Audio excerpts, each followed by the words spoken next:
Hello बच्चों, let's see this question. The question says variation of internal energy with density of 1 mole of monoatomic gas is depicted in figure. The corresponding variation of pressure with volume can be depicted as assume the curve is rectangular hyperbola. तो हमें एक monoatomic gas given है 1 mole and उसकी जो internal energy versus जो density है उसका graph given है। हमें बताना है कि ये जो ग्राफ के कॉरस्पॉन्डिंग उसका पी वर्सेस वी का ग्राफ कैसा आएगा, ए बी सी डी चार ऑप्शन में से। तो हम इस प्रॉब्लम में जो की कॉन्सेप्ट यूज करने वाले हैं, की कॉन्सेप्ट वो होगा आइडियल गैस लॉ का। आइडियल गैस लॉ जो कि गिवन होता है P V is equal to NRT.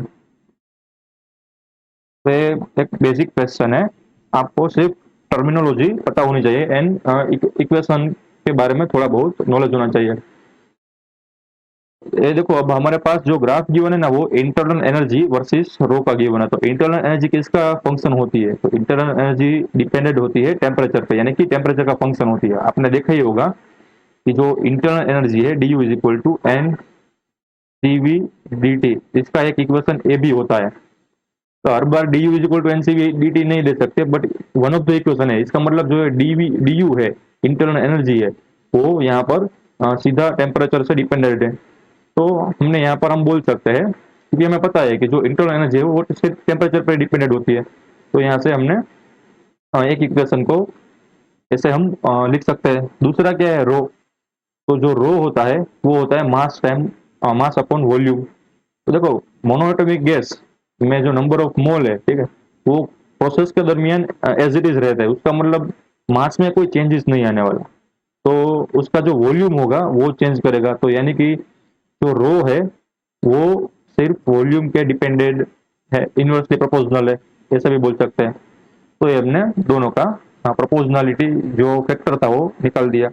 अब यहाँ पर मैं जो फर्स्ट ये वाला पॉइंट चूज करूंगा उसको मैं बोलूंगा इनिशियल पॉइंट। ठीक है, मैं यहाँ पर जो ग्राफ में गिवन है उसका इनिशियल एंड फाइनल पॉइंट लूंगा, हमें कंपेयर करेंगे।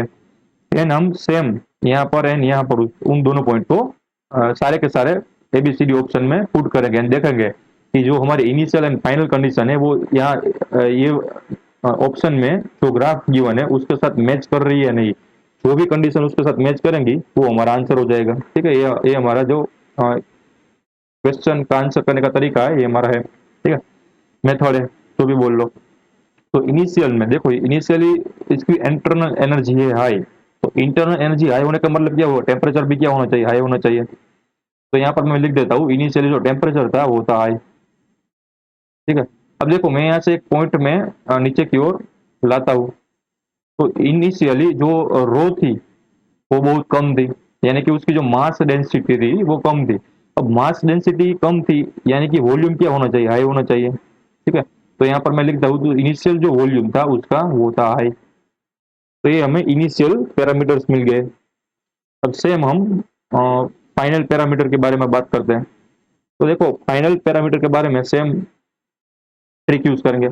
फाइनल में देखो क्या है, इंटरनल एनर्जी हो गई लो। इंटरनल एनर्जी लो का मतलब क्या हुआ? टेम्परेचर भी लो होना चाहिए। तो यहाँ पर टेम्परेचर हो गया लो, यानी कि जब हम इनिशियल पोजीशन से फाइनल पोजीशन की ओर मूव कर रहे हैं तो हमारा टेम्परेचर ड्रॉप कर रहा है, यानी कि डिक्रीज हो रहा है, ऐसा हम बोल सकते हैं। एंड क्या होगा कि देखो मास डेंसिटी काफी ज्यादा बढ़ गई है, यानी कि मास डेंसिटी में इंक्रीमेंट आ गया। तो मास डेंसिटी में इंक्रीमेंट आने का मतलब हुआ कि उसका वॉल्यूम घट गया होगा। तो यहाँ पर जो वॉल्यूम होगा, फाइनल वॉल्यूम वो होगा डाउन। अब हमें चाहिए प्रेशर, क्योंकि टेम्परेचर वर्सेस वी वॉल्यूम का ग्राफ नहीं चाहिए, हमें प्रेशर वर्सेस वॉल्यूम का ग्राफ चाहिए। तो हम यूज करेंगे अब आइडियल गैस लो। तो इसको जो एरो है मैं उसको हटा लेता हूँ। अब हम यूज करेंगे आइडियल गैस लो। तो पीवी इज इक्वल टू होता है एनआरटी। एन आर तो कांस्टेंट है। अब मैं क्या करूंगा कि फॉर इनिशियल कंडीशन, तो मैं यहाँ पर लिख देता हूँ for initial state P I V I is equal to N R T I.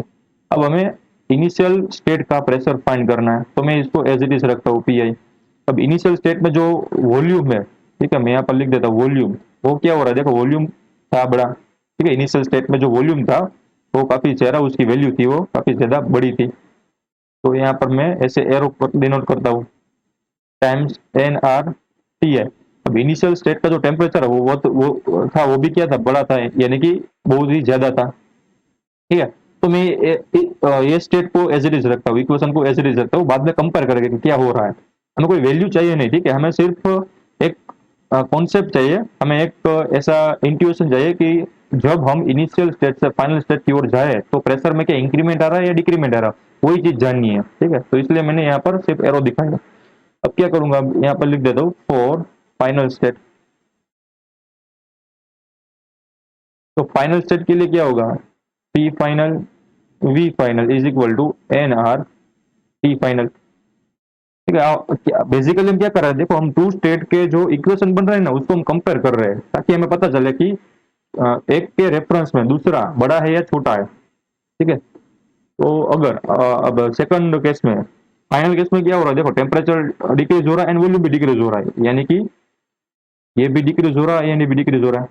अब हम यहाँ से देखो प्रेशर को कॉमन बना ले, तो प्रेशर इज इक्वल टू क्या होगा, N R T initial divided by V initial. अब दोनों क्या है, बढ़ रहे हैं ना इस केस में। यहाँ से भी ये सेकंड वाला इक्वेशन है, यहाँ से भी हम क्या करें, प्रेशर को कॉमन बना ले, N R T I by sorry T F by V F. तो दोनों T F and V F घट रहे हैं, यानी कि देखो ये जो रेशियो मिल रहा है ना वो कॉन्स्टेंट मिल रहा है। ठीक है, ये वाला जो आंसर मिलेगा हमें वो कांस्टेंट मिलेगा, यहाँ भी कांस्टेंट मिलेगा, क्योंकि डिनोमिनेटर एंड न्यूमरेटर में साथ में क्वांटिटी घट रही है एंड साथ में क्वांटिटी बढ़ रही है। तो दोनों का जो आंसर मिलेगा ना वो सेम मिल रहा है, यानी कि प्रेशर यहाँ पर कांस्टेंट रह रहा है इस प्रोसेस के दरमियान। तो यहाँ पर मैं लिख देता हूँ प्रेशर, यहाँ पे लिख देता हूँ प्रेशर दोनों केस में सेम है, तो यहाँ पर लिख देता हूँ सेम। ठीक है, तो ये हमारे पास वैल्यू आ गई। यहाँ पर मैं ऐसे भी लिख देता हूँ, सिर्फ प्रेशर ही सेम है, ठीक है, और कुछ नहीं। तो अब हमें ऐसा ग्राफ चाहिए कि जिसमें प्रेशर कांस्टेंट रह रहा हो एंड वॉल्यूम है वो इनिशियली हाई हो एंड फाइनली लो होता हो। तो देखो पहले केस में देखो अब ये वाले तो आंसर नहीं हो सकता, क्योंकि इसमें प्रेशर बढ़ रहा है घट रहा है। तो ये हमारे option B and option D incorrect हो गए। अब बचा क्या, option A and option D. Option A में क्या है, देखो प्रेशर कांस्टेंट है, ऑप्शन डी में भी प्रेशर कांस्टेंट है, बट यहाँ वाला जो एरो है ये इस डायरेक्शन में है, यहाँ वाला एरो है वो इस डायरेक्शन में। तो ये जो पॉइंट था, देखो अब ये जो पॉइंट था वो था इनिशियल पॉइंट, एंड ये जो पॉइंट है वो है फाइनल पॉइंट। हमें कहाँ से कहाँ जाना है, इनिशियल से फाइनल की तरफ देखना है। तो इनिशियली जो वॉल्यूम था वो था हाई, तो देखो इनिशियली यहाँ पर वॉल्यूम हाई है या लो है, तो ये लो है, तो ये हमारा आंसर नहीं हो सकता। ठीक है, तो हमारा आंसर गलत हो गया। अब देखो एरो एरो क्या दिखाता है, आप किस डायरेक्शन में जा रहे हो, तो हमें किस डायरेक्शन में जाना है, इनिशियल से फाइनल। तो यहाँ पर जो ऑप्शन में जो एरो है ना उसका कोई मतलब नहीं है, उसका सिर्फ यही मतलब है कि आप जिस डायरेक्शन में जा रहे हो ना वो फाइनल स्टेट में जा रहे हो। ठीक है, तो यहाँ जो ऑप्शन डी में है वो इसका जो इनिशियल पोर्ट होगा ना वो यहाँ से स्टार्ट होगा एंड फाइनल होगा वो यहाँ से होगा। ये याद रखना, ये चीज याद रखना कि जो एरो है वो इंडिकेशन है कि आप कौन सी डायरेक्शन में जा रहे हो। तो एरो हमेशा आपको फाइनल डायरेक्शन, प्रोसेस की फाइनल डायरेक्शन की ओर इंडिकेशन करता है। तो इसका मतलब ये होगा कि स्टार्ट यहाँ से इस पॉइंट से हुआ होगा एंड फाइनल यहाँ पर पहुंचेगा। देखो देखो रिएक्शन थी वो इनिशियली ऑप्शन डी में, उसका जो वॉल्यूम था वो आई था। ठीक है, एंड जब फाइनल की ओर रिएक्शन पहुंची तो उसका वॉल्यूम डिक्रीज हो गया, तो ये हमारा ऑप्शन डी करेक्ट हो गया इस हिसाब से। ठीक है, ये वाला ऑप्शन सही हो गया। So the final answer of the question is option D. I hope you understood it well. Best of luck.